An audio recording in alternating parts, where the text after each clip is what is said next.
كنت جعانه بالليل ففتحت التلاجة لقيت عندي قطعتين لحمه كده، باقيين من غدا امبارح، كنت عاملاهم بالبصل كده وتتبيله حلوه قوي. قلت كويس، طلعت بقى رغيف سوري عندي في الفريزر، وكان عندي كمان موزاريلا وحبه كده جبن حزنانين شويه صغيرين يعني. قلت تمام نعمل بيهم سندوتش عظمه بقى.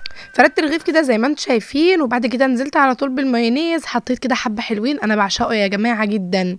هفرد بقى بالسكينه كده شويه، هفرد بقى على كل النص ده، وبعد كده هجيب اللحمه اقطعها قطع كده وافردها برضو في على العيش السوري كده زي ما انتم شايفين بالبصل بتاعها بكله. عايزه اقول لكم انها تحفه، وشايفين اصلا جميله قوي. انا ما سخنتهاش ولا اي حاجه، هي تتسخن بقى على الجريل. حطيت بقى حبه الجبن الرومي على الشيدر كده، كانوا حبه يعني صغيرين فحطيتهم كلهم زي ما انتم شايفين كده بالظبط. هستكفى بكده واقول لا لا مش لا طبعا هحط كمان مايونيز، مش هستكفى تحت بس زي ما انتم شايفين كده. وبعد كده بقى هنقفل السندوتش العظمه ده. تمام. وفي الوقت ده هكون بقى حاطه الجريلا على النار فيها قطعه زبده، وهسيبها يعني تسيح بقى كويس.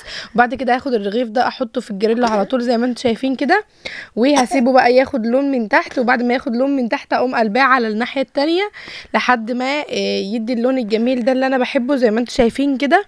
حاجه عظمه بجد، هو ده الجوع اخر الليل فعلا. هاخده بقى كده واطلعه بقى زي ما انتم شايفين كده، شايفين الجمال. برضو مش هستكفى بكده، هعمل لي بقى كوبايه شاي بلبن كده جنبه. طبعا ما هو مش هيتاكل كده، لازم مشروب جنبه. فعملت كوبايه شاي كده وحطيت عليها حبه لبن زي ما انتم شايفين كده. هقلب قلب بقى. مش بس كده، كمان هعمل بقى، هقطع خيارية كمان جنبها كده. وبس كده كده بقى الاكل بقى جاهز معايا. عايزه اوريكم بقى السندوتش بقى من جوه عامل ازاي. فهقطع معاكم العيش السوري كده واوريلكم من جوه.